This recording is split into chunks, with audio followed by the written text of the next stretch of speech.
Break ए matrix, कौन सा matrix? Square matrix into symmetric और एंड स्क्यू मैट्रिक्स। तो हम किसी मैट्रिक्स को दो मैट्रिक्स में ब्रेक कर सकते हैं, it is sum of skew symmetric matrix and symmetric matrix.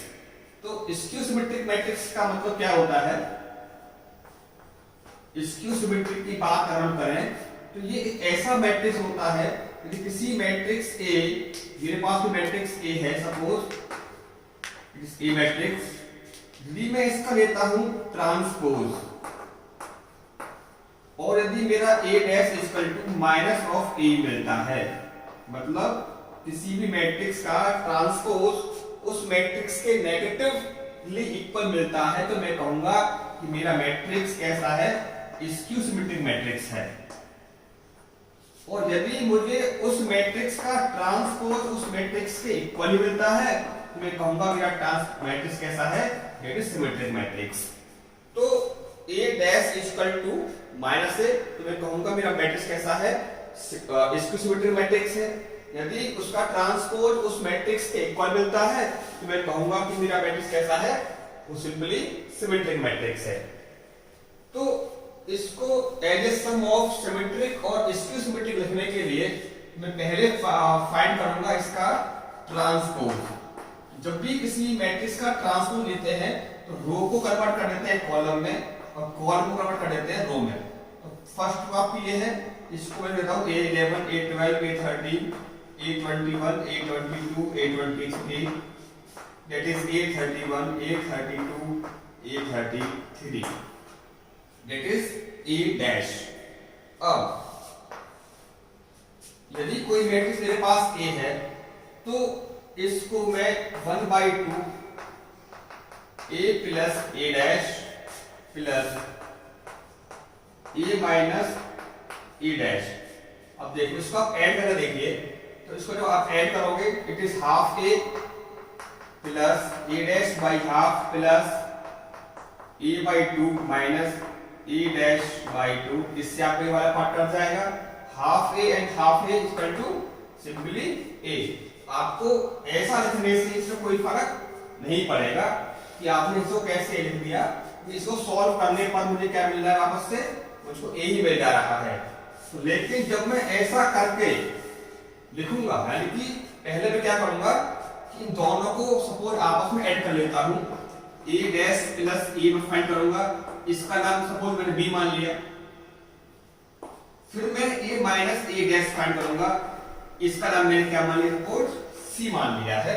तो ये वाला पार्ट मैंने क्या लिख दिया? यहां से B, मुझको मिलेगा हाफ B प्लस इसका नाम मैंने क्या मान लिया है? C, तो half C it is A। यदि मैं इसको ध्यान से देखता हूं, जब ये सॉल्व करूंगा मैं इसको, अभी मैं इसके लिए एग्जांपल भी लूंगा, तो ये मुझको मिलेगा सिमेट्रिक मैट्रिक्स, ये मुझको मिलेगा skew symmetric matrix, skew symmetric matrix. तो किसी भी मैट्रिक्स को आपको ब्रेक करना है एट सम ऑफ सिमेट्रिक और स्क्यू सिमेट्रिक मैट्रिक्स, तो आप सिंपली क्या करें? पहले उस मैट्रिक्स का ट्रांसपोज निकालें, फिर उस A में A डैश को ऐड कर दें, एक बार उन दोनों को सबट्रैक्ट कर दें, फिर इन दोनों की वैल्यू को आप चाहे BOC पुट कर ले या ना करें, इस इक्वेशन में पुट कर देते हैं कि half of A plus A dash plus half of A minus A dash. ये जो वाला पार्ट आपको मिलेगा, जो प्लस वाला पार्ट है वो आपको मिलेगा ऑलवेज सिमेट्रिक मैट्रिक्स, एंड जो पार्ट आपको सबट्रैक्ट वाला पार्ट है ये हमेशा मिलेगा आपको स्क्यू सिमेट्रिक मैट्रिक्स। तो ऐसे आप एक मैट्रिक्स को ब्रेक कर सकते हो दो मैट्रिक्स में as a sum of symmetric and skew symmetric matrix. पर ध्यान रहे कि आप एक स्क्वायर मैट्रिक्स को ही ब्रेक कर सकते हो sum of symmetric and skew symmetric matrix. अब हम एक एग्जांपल लेके देखते हैं इस प्रॉब्लम को कैसे करते हैं। स्टार्ट। तो हम देखते हैं एग्जांपल से कि इस मैट्रिक्स को मुझे ब्रेक करना है sum of symmetric and skew symmetric matrix. तो पहला काम क्या होगा? क्या ये स्क्वायर मैट्रिक्स है? Because there are 3 rows and 3 columns. तो इसको ब्रेक कर सकते हैं सम ऑफ सिमेट्रिक और स्क्यू सिमेट्रिक मैट्रिक्स। तो पहला मुझे काम क्या करना है इसका निकालूंगा मैं क्या, ट्रांसपोज।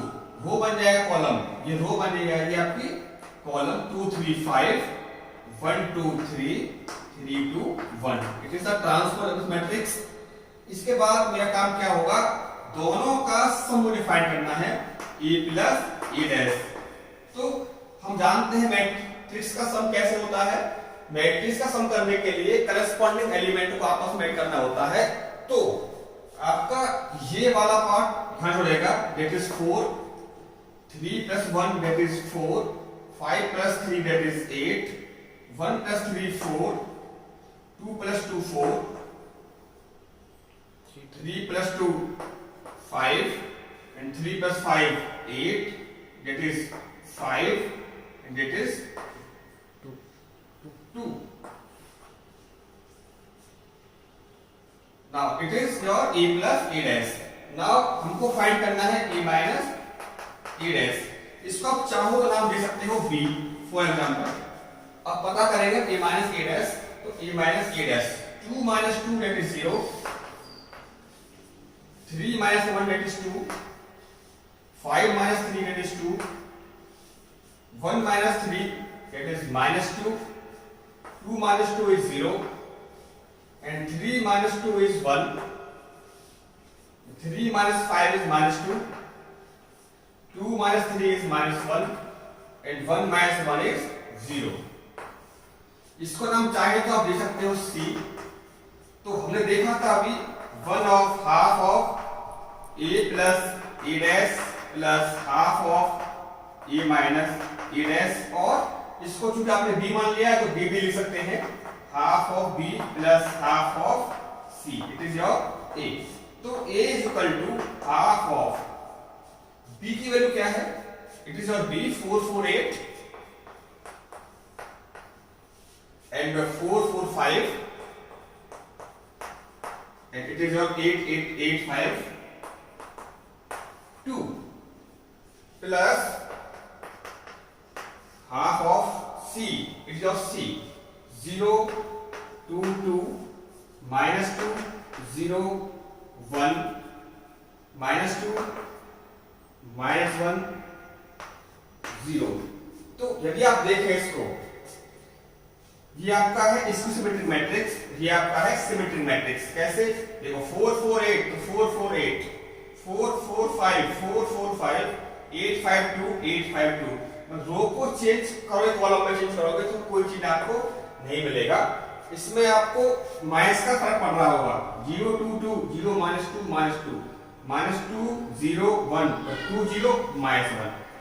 और एक बड़ी अच्छी पहचान ये है कि इसकी सिमेट्रिक मैट्रिक्स का जो आपका मेन डायगोनल होता है वो हमेशा 0 मिलेगा। मेन डायगोनल के ऊपर के एलिमेंट प्लस के हैं तो नीचे के मार्क मिलेंगे माइनस में, ऊपर माइनस के हैं नीचे मिलेंगे आपको प्लस में। तो आप इस कॉन्सेप्ट को लगा करके एक मैट्रिक्स को ब्रेक कर सकते हो दो मैट्रिक्स में as a sum of symmetric and asymmetric matrix. I hope you will understand it. इन प्रैक्टिस करिए एनसीईआरटी से। Thank you, have a good day.